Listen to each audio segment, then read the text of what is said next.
Sveiki, siunčiama video instrukcija, kaip galite koreguoti kategorijas, pridėti naujų, pakeisti esamas ir panašiai. Tai jūsų atsistoje užduotyje buvo nurodyta, kad reikia pakeisti FlexiFlow į tiesiog FluidPoly. Tai mes susirasime dabar esamą kategoriją, tai skydelėje prie produktų dalies yra kategorijų pasirinkimas ir čia susirasime FlexiFlow.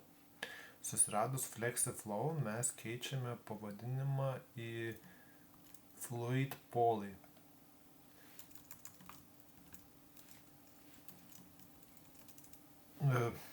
Keičiasi ir pavadinimas tas pirmas, tai bendrai viską pakeisim.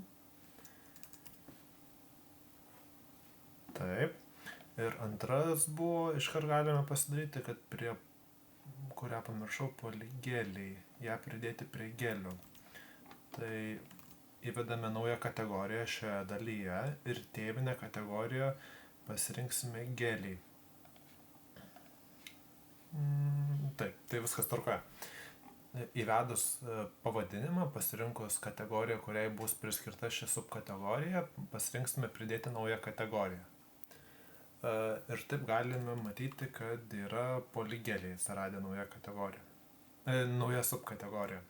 Tai dabar tolimesnį pridėjimą prie atvaizdavimo reiktų skaidyti į du dalykus. Taip, vienas yra mobilios versijos vaizdas, o kitas yra kompiuterinės versijos vaizdas.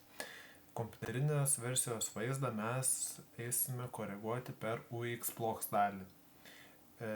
UXBlocks dalyje susirasime mega menu ir užvedus pele pasirinksime Edit with UX Builder.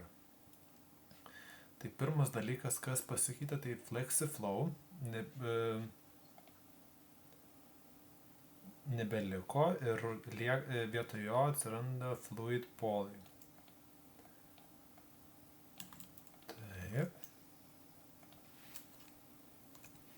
Čia kadangi jau buvo ta kategorija, tai jį tiesiog pasikeitė į FluidPoly, bet jeigu nebūtų buvę tos kategorijos, čia tiesiog prie nuorodos reiktų priskirti FluidPoly. Apply ir Update. Toliau galime pridėti ir polygelius prie gelių. Tai duplikuojame esamą meniu link pasirinkimą, tai pasirinksime ant paskutinio dešinio pelės mygtuką ir pasirinksime Duplicate. Taip matote, kad susiduplikuoja jau esama subkategorija, mes tiesiog pakeisime pavadinimą ir nuorodos dalyje irgi nustatysime polygeliai. Apply, Update ir galime grįžti į pačią svetainę, peržiūrėti, kaip atrodo tas vaizdas. Štai, tai FluidPoly yra pakeista, viskas tvarkoje ir atsiradęs yra polygeliai. Tai su web versija kaip ir viskas, toliau keliausime prie mobilios versijos. Tai mobilioje versijoje reikia eiti skydelėje, išvaizda, meniu. Čia atkreipti dėmesį, kad būtų pasirinkimas mobile menu. Ir dabar mes turime pridėti labai panašių principų, tą, ką mes jau dabar naujai esame sukūrę. Tai vienas dalykas, kas mums prisidės, tai yra polygeliai.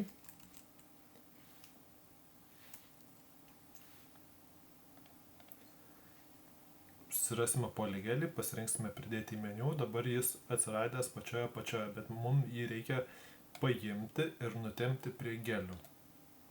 Tai mes tą ir atlikome dabar. Kadangi esama kategorija tiesiog pasikeitė iš FlexiFlow į FluidPoly, tai jį pasikeitė automatiškai, čia daugiau nieko daryti ir nereikia. Čia labiau taisyklė galioja pridėti naujas kategorijas arba jau pašalinti esamas. Bet kadangi mes FluidPoly tiesiog keitėme, tai automatiškai čia pasikeitė. Viskas išsaugome, galime nukeliauti į mobilę versiją, pasižiūrėti, kaip mums tas vaizdas čia yra šitoje vietoje. Tai prie geliai matome polygeliai, o prie gelių buteliukose FluidPoly pasikeitė sėkmingai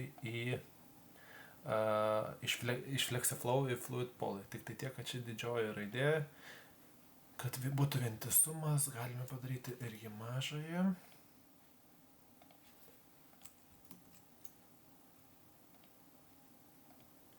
Ir viskas. atvaizdavimas toks. Viskas tvarkoja, tai jeigu turėsite klausimų, kreipkitės.